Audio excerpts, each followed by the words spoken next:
Jemi në hapësirën e intervistës, do të flasim për protestën e opozitës, e cila tashmë është përcaktuar, do të jetë data 27 janar, është marrë sot një vendim. Është bashkuar me mua në studio deputeti i Partisë Demokratike, zoti Luciano Boçi, mirë se erdhët. Mirë gjitha. Është marrë përfundimisht një vendim, 27 janar i protesta e parë. Si do të jetë organizimi dhe cili është synimi në tërësi i nisjes së kësaj proteste? Në fakt, organizimi është ai zakonshëm i protestave masive që Partia Demokratike ka zhvilluar disa herë për gjatë këtyre viteve opozitë dhe qëllimet janë qëllime që i përkasin qytetarëve, nuk janë qëllime thjesht politike të një force e cila kërkon të konfirmohet politikisht vetë apo të kërkoj karrige pushteti, sepse kjo protest ka një specifik. Nga ato tjerat është një protest sigurisht e drejtuar nga opozita në tërësi, nga spektri politik opozitar, por që është një kërkesë e brendshme qytetare e kahershme, do thoja unë, pasi në gjitha takimet që ne si përfaqësues të opozitës kemi pas me elektoratin, me njerëz, edhe me strukturat e Partisë Demokratike, themi një ndër kërkesat e para ka qenë në evoluimi i aksionit opozitar në kryerjen ose drejtimin e protestave.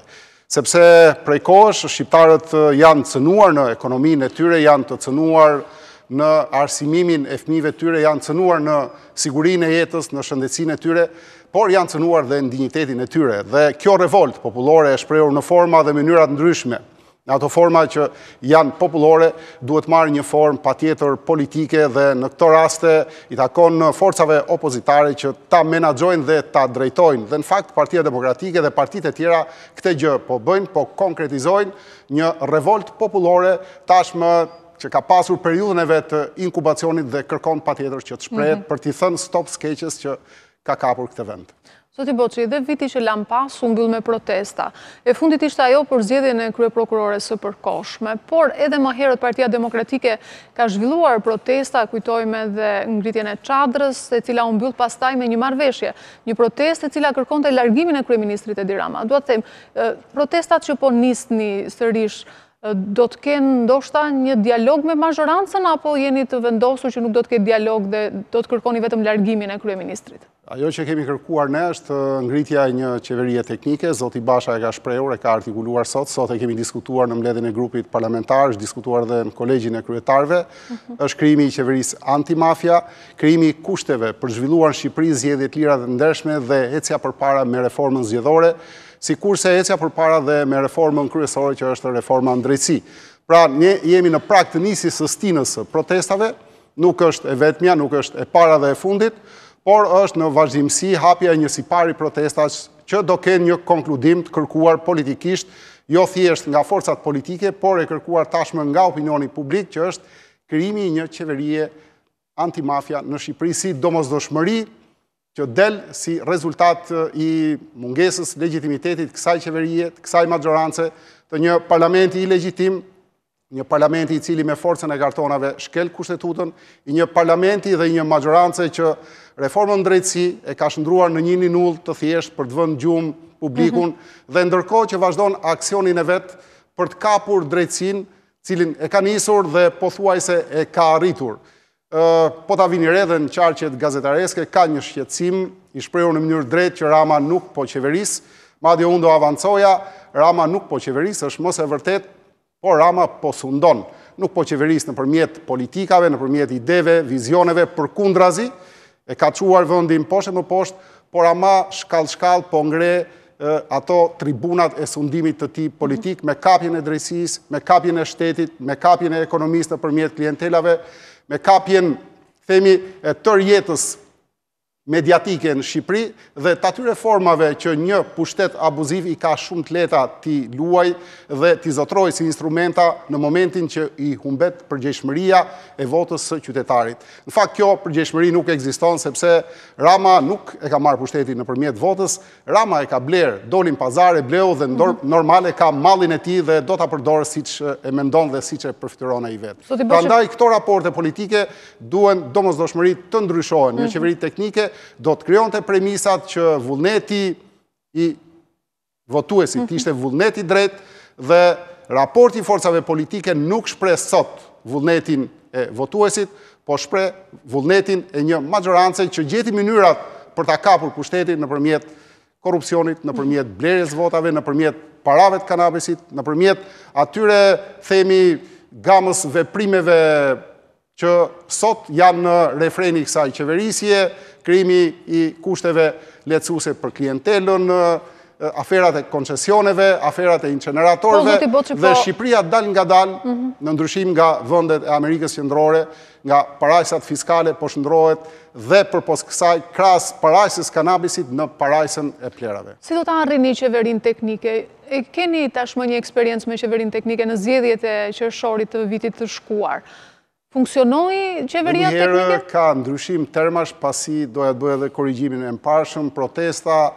e fund vitit, lejoni ta bëj këtë parantezë, nuk ishte kundër zgjedhjes prokurores, por kundër shkeljes së kushtetutës, sikurse për analogji po bëj edhe sqarimin e termave që zakonisht përdoren, bëhen sikur humbasin, nuk është kërkesa për qeveri teknike, se ka një ndryshim shumë të madh midis qeverisë teknike dhe qeverisë antimafia që po kërkojmë ne. Dhe arsyet pse e kërkojmë, dihet tashmë kjo qeverisje ka dalë implikuar, kjo qeverisje ka prodhuar para për të fituar pikërisht shumicën e vendeve në parlament dhe për të pasur këtë lloj qeverisje, dhe këto element me këtë policit korruptuar, të kapur, të përfshirë në kanabis, me drejtsinë e kapur, të gjitha këto premisa kanë një kërkesë popullore të konkretizuar në protestën e opozitës. Krijimin e një qeverie anti-mafia, me qëllim që shteti, vendi të mos kapet dhe qeveriset nga mafia, siç po ndodh në totalitet me mënyrat e saj. Dhe ju e dini shumë mirë, për shembull, unë shpesh kam bërë debat në lidhje me mënyrën se si është organizuar, pasi sigurisht fjala mafia është fjalë goxha e madhe, ndonjëherë njerëzit kanë dhe në nqeshjet e tyre, pasi retorika politike eksplodon në termat e saj, por mënyra e organizimit kupolës së qeverisjes, së atij enturazhi që Rama ka rreth tij, të çon patjetër një strukturë mafioze. Unë do silleja vetëm një shembull, Ndragheta, që është një nga organizatat kriminale më të famshme, ka një kupol që quhet Santa, në analogji rasore ndoshta me Santa Quarantën, por që antarët e cilës janë ata kokat, por që nuk ekspozohen para njëri tjetrit, nuk e njohin njëri tjetrin, dhe ndërtojnë të gjitha fijet e mënyrës së menaxhimeve të interesave ekonomike dhe të interesave politike të një vendi. Dhe ne sot jemi në këtë pikë, kur politika është në fuzion me krimin, politika është në simbioz me krimin, dhe sot është kjo politikë e kriminalizuar që drejton vendin, dhe normal ky drejtim ka këto çedenca që ka, dhe normal ky drejtim ka prodhuar këtë revolt, dhe normal ky drejtim ka prodhuar kërkesën e kësaj opozite për një qeveri antimafia. Si do të vijojë më tej marrëdhënia me parlamentin, duke qenë se në 15 janar kemi dhe seancën e radhës, dhe më pas edhe në komisionet parlamentare, do të jetë një marrëdhënie kushtëzuar, apo ju vazhdimisht do të merrni pjesë në seanca dhe protestat janë pastaj pjesa tjetër? Marrëdhëniet me parlamentin kanë qenë pjesë e diskutimeve tona. Ndërmjet shumë propozimeve është më shumë sunduese qëndrimi ose sundues qëndrimi që ne të kemi marrëdhënie të kushtuar me parlamentin, dhe sigurisht pjesëmarrja jonë nuk do jetë brenda një normaliteti, brenda një parlamenti legjitim që shkel kushtetutën, që abuzon dhe dhunon fjalën e opozitës, por do jetë një marrëdhënie që do prodhoj patjetër politik, por që do prodhoj brenda edhe revoltën e opozitës. Kjo është formula, të gjitha opsionet e tjera pastaj janë tavolin, janë për të diskutuar dhe do jenë pjesë e aksionit politik të opozitës, duke parë dhe ezaurimin dhe përdorimin e të gjithë formave të luftës politike që përdor dhe ka në dispozicion një opozitë. Megjithatë, në ndryshim nga protestat e vitit kaluar, Partia Demokratike vjen e fuqizuar me Lëvizjen Socialiste për Integrim. Jeni unifikuar në qëndrim, do të vijoni bashkë protestat deri në largimin e Ramës dhe më pastaj do të ketë një tjetër marrëdhënie LSI Partia Demokratike? Dita e sotme ka dëshmuar që ne jemi bashkë në luftën tonë opozitare, të bashkuar në vlera, dhe përderisa jemi në stadin e luftës opozitare, bashkëpunimi ynë do jetë i tillë dhe do vazhdoj brenda opozitës. Gjërat e tjera pastaj janë pjesë që i takojnë së ardhmes, i takojnë marrëveshjeve politike, i takojnë tek e fundit në finale fare votuesit që të vendos se cili do jetë dhe cili do ta ketë të drejtën e drejtimit të vendit. Dhe këto parathënjet, këto parashikimet prej magoje nuk më takojnë t'i bëj as unë dhe as dikush tjetër, pasi janë supozime që largojnë thjesht vëmendjen nga situata aktuale. Ndërkohë, vendi është në një proces të rëndësishëm për sa i përket reformës në drejtësi, por ka ndodhur edhe ndryshime së fundmi, siç ishte lirimi i drejtorit të përgjithshëm të policisë të shtetit zotit Aki Çako. Si e keni parë këtë largim dhe së fundmi ka ndodhur edhe disa ndryshime që ka bërë kryeprokuroria e përkohshme. I prisnit këto ndryshime në radhë e prokurorisë? Ne kemi pritur s'pari ndryshimin e Çakos, jo largimin e qeshur ti nga zyra, por penalizimin e tij, pasi është jashtë logjike që ndërsa kupola kryesore e policisë shtetit dhe ish ministri i brendshëm janë faktuar dhe akuzohen që janë përfshirë në trafikun ndërkombëtar kanabisit, pozicioni i ndërmjetëm i drejtorit policisë ishte ai që ishte i larë nga e gjithë kjo situatë dhe logjika ta çon dhe faktet çojnë që edhe pozicioni ose personi që drejtonte policinë e shtetit sigurisht ka implikacionet e veta brenda kësaj situate, sikurse implikacionet kapin dhe kupolën më të lartë shtetit dhe vetë kryeministrin Rama janë akuza që opozita i ka bërë dhe ne kemi shumë të lehtë dhe t'i bëjmë, pasi faktet tashmë kanë dalë dhe dihet që mënyra e formulës për të prodhuar para dhe për të blerë pushtet është e orkestruar pikërisht nga këto element që kanë emra caktuar në pozicione caktuara të shtetit. Ndërsa çështja tjetër që lidhet me Çakon është çështje që i takon dhe i përket prokurorisë, çështja e pajisjes përgjuese, përdorimit palishëm saj, janë gjëra që prokuroria mund t'i rihap, t'i risho, meqense pretendohet që reforma në drejtësi po vazhdon me ritme shumë të dukshme, ose nga ato pritshmëritë që Rama veti kishte ndërtuar dhe tash po i aplikon. Partia Demokratike akuzohet se po e pengon reformën e drejtësisë. Po sigurisht unë e thash me ironi dhe më lejoni që në studio, do thënë edhe ne na lejohet, sikurse tjerët shkelin shumë rregulla, ne të bëjmë pak sa ironi dhe thash sipas ëndrave dhe dëshirave dhe projekteve të Ramës, pasi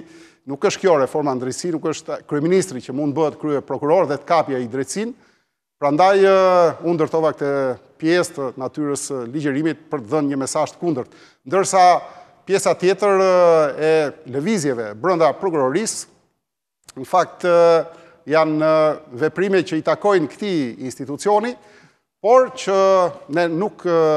duhet futemi në emra caktuar, nuk është e drejta jonë për ta bërë një gjë të tillë,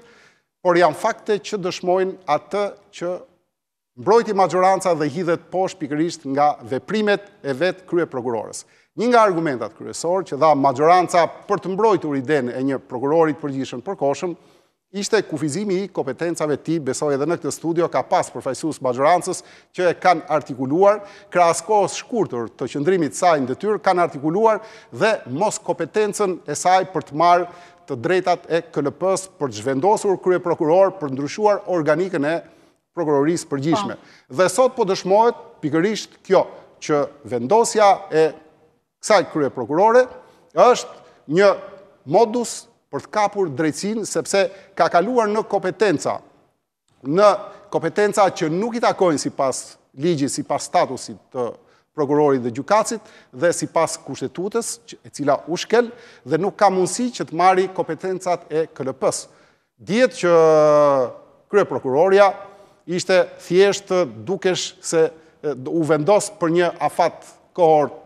shkurtër, por me sa shihen gjasat nuk do qëndroj as 3 muaj në detyrë, as 6 muaj, por duket që do